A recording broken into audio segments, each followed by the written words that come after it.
Salut tout le monde, j'espère que vous allez bien. Donc aujourd'hui, nouvelle vidéo zapping. Aujourd'hui les amis, on retourne sur X se regarder encore énormément de séquences.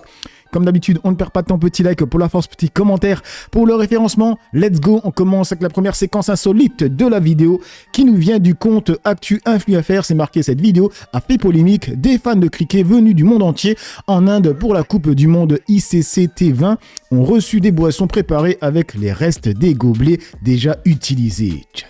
भाई ये देखो अरुण जेटली स्टेडियम अभी जो Thums up बच गई है ना ये सारी ये बोतल में डाल रहे हैं वापस और अगला जो भी मैच होगा उसमें चली जाएगी ये सारी देख रहे हो स्कैम ये बिना गैस वाली थम्स अप पीते हो तुम सब ये देखो भाई वो भी आधा मिलता है ये देखो भाई अब ये बोतल पैक होके अगले मैच में मिलेगी। Et on passe sur le compte de Agence France Presse. Et là, ça parle de Sonia Mabrouk. C'est marqué après la chaîne CNews. La journaliste Sonia Mabrouk a démissionné ce vendredi de la radio Europe 1 et quitté les médias dans le giron de Vincent Bolloré à la suite de la polémique autour de l'animateur Jean-Marc Morandini, a-t-elle annoncé à l'AFP. Donc, c'est intéressant de voir que depuis que Sonia Mabrouk a pris la parole, et seulement depuis qu'elle a pris la parole, les autres ont parlé. C'est-à-dire Pascal Praud, Laurence Ferrari et Bardella même, qui a demandé au RN de ne plus aller chez Morandini.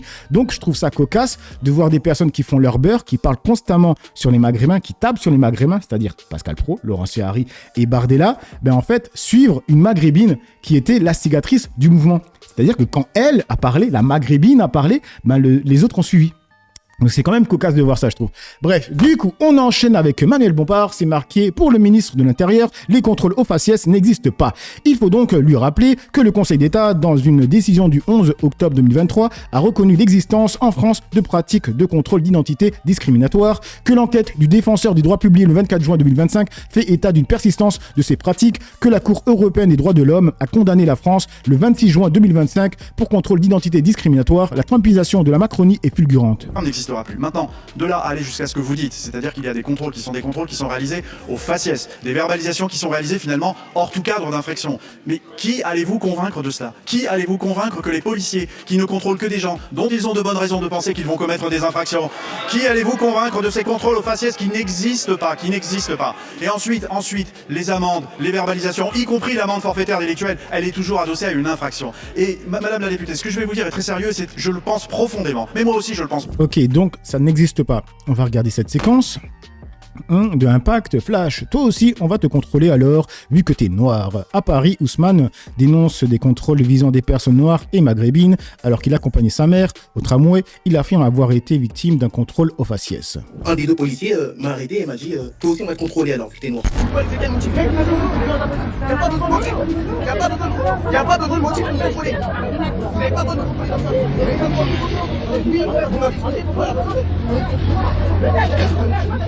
parce que je vous ai posé la question, pourquoi vous contrôlez les gens? Je vous ai posé la question, pourquoi vous contrôlez les gens? Vous m'avez dit, toi aussi, on va te contrôler. Vous avez pas compris? On est dans la gauche, on est dans la gauche, on est dans la gauche, on est dans la gauche. Vous allez dans la gauche. Vous allez me contrôler?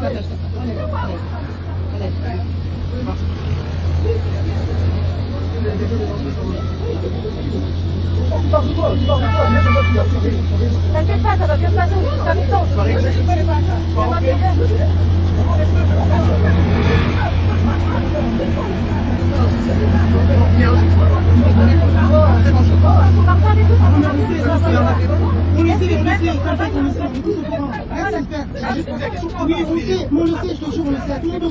J'étais avec ma mère, je me rendais à un rendez-vous. On attendait le tram tranquillement. J'ai vu de loin deux policiers qui ont contrôlé un maghrébin. Ils lui ont dit on va procéder à un contrôle. Ils l'ont fouillé. Ensuite ils viennent vers nous. À côté de nous se trouvait un homme noir. Et ils lui ont dit mets-toi sur le côté, on va te contrôler. Le mec il s'est laissé contrôler. Je me suis dit mais attends, mais il contrôle à l'œil, il contrôle au faciès. Donc je suis allé leur poser la question tranquillement. Un des deux policiers qui m'a répondu oui, on a un décret du procureur. Et donc moi j'ai dit, j'ai vu que vous aviez contrôlé un maghrébin, puis ensuite un noir, sans pour autant avoir de motif. Un des deux policiers m'a arrêté et m'a dit tu veux dire quoi par là? Et j'ai dit non, tout simplement que j'ai vu que c'était un noir et un maghrébin. Pourquoi eux? Et il m'a dit ah bah toi aussi on va te contrôler alors que t'es noir. Et je dis mais non, ça se peut pas se passer comme ça, on peut pas me contrôler pour ça. Il me prend, il me met sur le côté, donc il me pousse sur le côté. Les gens sur lesquels eux aussi sont outrés. Et donc moi mon réflexe c'est de sortir mon téléphone. Je voulais vraiment montrer à quel point ils n'ont pas de motif. Donc dans la vidéo, on peut voir que je pose plusieurs fois la question, c'est quoi le motif du contrôle? Et ils ne me répondent pas. Alors je tourne ma tête vers celui qui est le plus sensé d'entre les deux, et je leur dis, monsieur, de base, vous le contrôlez pourquoi? Et il me dit, on contrôle pour voir si la personne a une arme ou un stupéfiant, etc. Et je dis, mais monsieur, moi, c'est quoi le motif du contrôle pour moi? Il m'a pas répondu. Et c'est là que j'ai souri. J'ai dit, monsieur, c'est pas honnête. Parce que je leur ai posé la question, est-ce que vous avez le droit de contrôler comme ça au faciès? Il m'a mis sur le côté et m'a contrôlé. J'ai déjà vécu plusieurs contrôles moi-même. Donc on marchait avec des amis, on se fait contrôler. La routine. Là, j'arrivais pas à contenir cette injustice qu'il faisait. Ça veut dire qu'il marchait, voilà. Et à chaque fois il voulait contrôler quelqu'un, bah ils lui disent mets-toi sur le côté, on contrôle. C'est du n'importe quoi. Il y avait aussi un homme qui a protesté. Il a dit vous pouvez pas le contrôler comme cela. Vous le contrôlez parce qu'il est noir. Dès qu'il a dit ça, bah ils l'ont pris, ils l'ont mis sur le côté. Ils l'ont dit toi aussi on va te contrôler. J'ai pas fait finalement, j'ai pas porté plainte. J'ai voulu juste mettre ça en lumière. On en a marre de ces contrôles qui sont injustifiés. Quand j'étais en train de filmer, il me disait clairement le policier, tu peux même l'envoyer au procureur, tu peux le mettre sur TikTok, sur Insta. Donc ils savent très bien que ils sont impunis. Et ils le savent. Et ils en jouent. Et en plus, c'est intéressant quand il dit à un moment qu'il y a une autre personne qui est venue, quand lui se faisait contrôler, qu'il a dit pourquoi vous le contrôlez comme ça, c'est pas normal. Et qu'ils ont dit bah toi aussi on va te contrôler. En fait, en faisant ça, bah, ils vont instaurer une peur, en fait. Et les gens vont plus parler. Ils vont se laisser contrôler. Ils vont plus rien faire quand ils vont voir une injustice devant eux. C'est la vérité. Parce que lui, de base, il est venu parce qu'il a vu une injustice. En tout cas, qu'il pensait une injustice. Il a été contrôlé. Une autre personne vient. Il pense que c'est une injustice. Il s'est contrôlé. À force, les gens vont voir ça. Ils vont dire, bon, moi, je parle plus, tu vois. Il y a une personne qui a demandé à Gros que je ne sais pas. Donc, je demande, est-ce que les policiers en France ont besoin d'un motif pour vous contrôler ? Oui, en France, la police doit avoir un motif légal pour un contrôle d'identité. Selon l'article 78.2 du Code de procédure pénale, il existe 4 types judiciaires, soupçon. Il a dit donc dans cette vidéo, ils ont tort.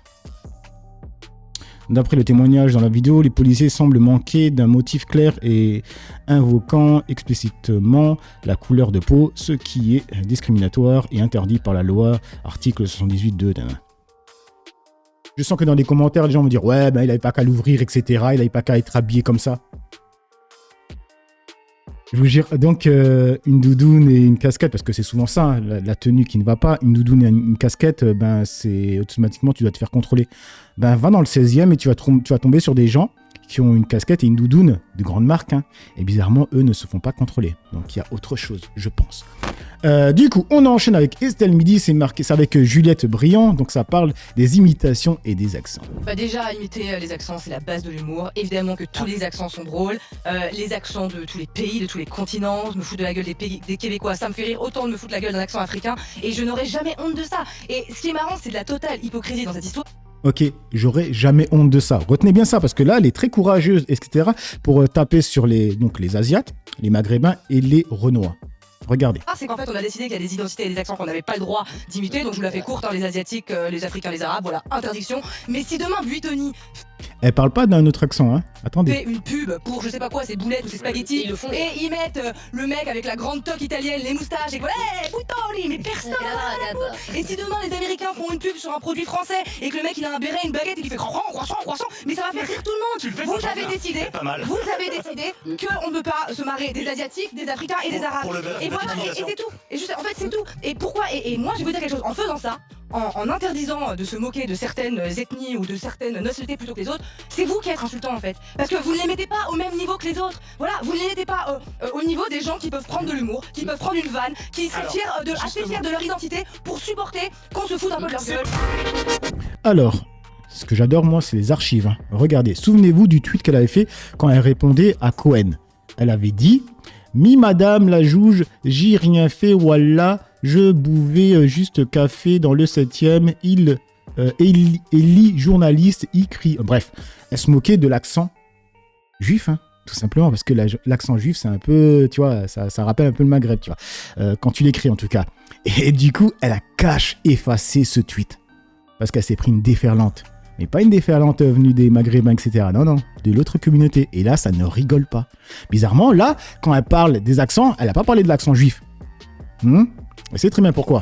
Du coup, on enchaîne avec les grandes gueules. Là, ça parle de Marine Le Pen. Donc, faire campagne avec un bracelet électronique, ce serait un fort symbole anti-système. Mais son pourvoi en cassation, bien sûr qu'elle le fera. Elle est avocate, c'est son droit. Et je suis désolée, votre droit en justice, c'est d'aller jusqu'au bout de toutes les voies de recours. Moi, j'irai jusqu'en cassation. J'irai même jusqu'à la Cour européenne des droits de l'homme. C'est d'ailleurs ce que fait Nicolas Sarkozy. Voilà. Par contre, je pense que si elle est condamnée à moins de 2 ans d'inéligibilité, et que donc il y a une partie qu'elle devra purger avec un bracelet électronique pour les quelques mois de reliquat qui lui restent, je pense que ce serait une erreur. Au contraire, je crois que symboliquement, ce serait très fort d'avoir une candidate qui est avec Abassi, parce que elle continuerait à montrer. Bah si elle veut. Non, mais moi je dis pas qu'elle aurait raison de le faire, mais je dis que le symbole, il serait fort justement pour dire ce côté anti-système. Vous avez au sein du.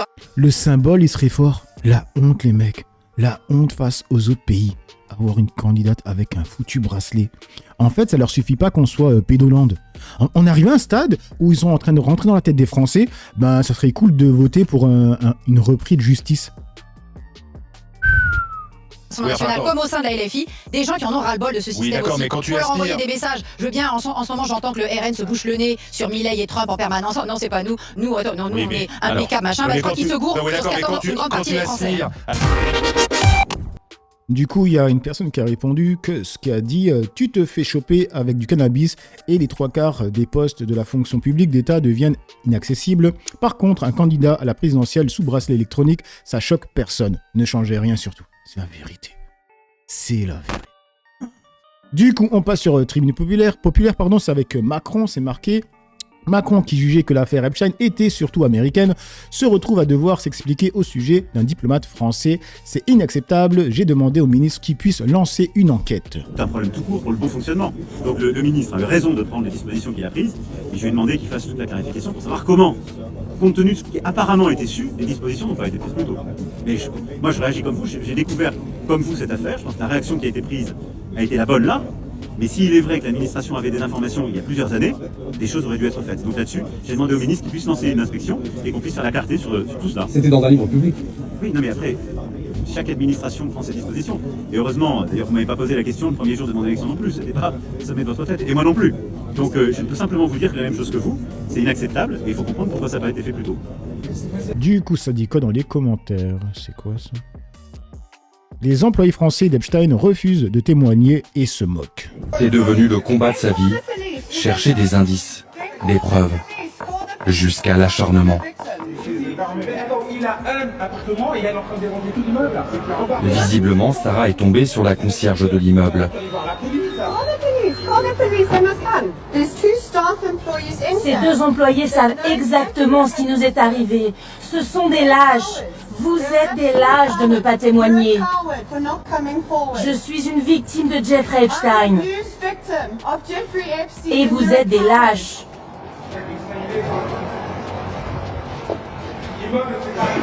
Vous êtes une femme. Comment avez-vous pu fermer les yeux?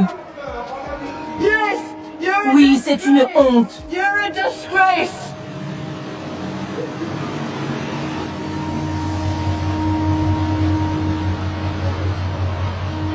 Une femme brisée, qui crie sa rage au monde entier. C'est devenu le... C'est une folie les mecs. L'autre il se moque qu'elle pleure. Oh, les séquences comme ça, elles vont passer dans le monde entier les mecs. Hein. N'oubliez pas, hein, ils nous voient comme pédolande. Du coup, on passe sur les grandes gueules, c'est marqué Epstein, un diplomate français cité, le Quai d'Orsay a-t-il étouffé l'affaire? Les mots consent. Donc il a eu un rapport entre les mains. On est d'accord, c'est le Quai d'Orsay, on parle pas de... Non, c'est d'accord, c'est le Quai d'Orsay qui a eu un document comme ça entre les mains et qui laisse cette personne en totale liberté. Enfin, il y a quand même des échanges entre monsieur Aidant et monsieur Epstein où il est écrit que monsieur Epstein demande des visas à monsieur Aidant. Mais pourquoi faire les visas? On se demande pourquoi on a besoin de passer par un copain pour demander des visas. Peut-être pour des mineurs qui viennent comme ça sans leurs parents. Mais tant qu'on ne comprendra pas en France que certains politiques, que certains magistrats couvrent des réseaux de pédocriminalité, que c'est une institution... C'est une accusation qui est grave ça, de dire qu'ils couvrent. On sait pas qui couvre. Ah bah pardon. Si tu n'interviens pas, tu couvres. Bah si. Pardon. Ça veut pas dire que toi-même tu es complice. Bien sûr. Mais si tu n'interviens pas, si tu laisses un type qui est quand même dans ton ministère, Non, mais je vais donner un qui exemple. consulte des sites pédopornographiques, il se passe rien. Je te donne un exemple tout simple. négociation. Dans le restaurant qu'on a tenu avec mes parents, on a licencié un salarié pour harcèlement sexuel auprès de nos femmes qui étaient dans notre restaurant. J'ai vu ensuite qu'il avait posté ce monsieur et qu'il avait travaillé pour des gens que je connaissais. J'ai appelé ces gens, je leur ai dit faites attention à cette personne-là. Donc à un moment donné, je suis désolée, quand tu te tais, qui ne dit mot consent? Si tu te tais, c'est que tu es d'accord avec le principe. Et c'est pas maintenant que le truc explose qu'il va se faire dorer la pilule en disant non mais je suis désolée, j'étais au courant, mais après on n'a pas suivi. Pardon, tu savais que ce mec-là, il se tripotait devant des images d'enfants, tu laisses pas ce mec-là en liberté se promener, faire sa vie, et d'autant plus quand ensuite on sait qu'il y a eu des relations avec monsieur Epstein. Tu fais le rapport. Je suis désolée, il y a aucune excuse. Et on passe sur John Dolorén et c'est avec Yann Braun-Pivet, c'est marqué. Yann Braun-Pivet est très énervé quand on lui demande pourquoi elle s'oppose à une commission parlementaire sur les fichiers Epstein. Madame la Présidente, bonjour. Pourquoi s'opposer à la commission d'enquête relevant de la...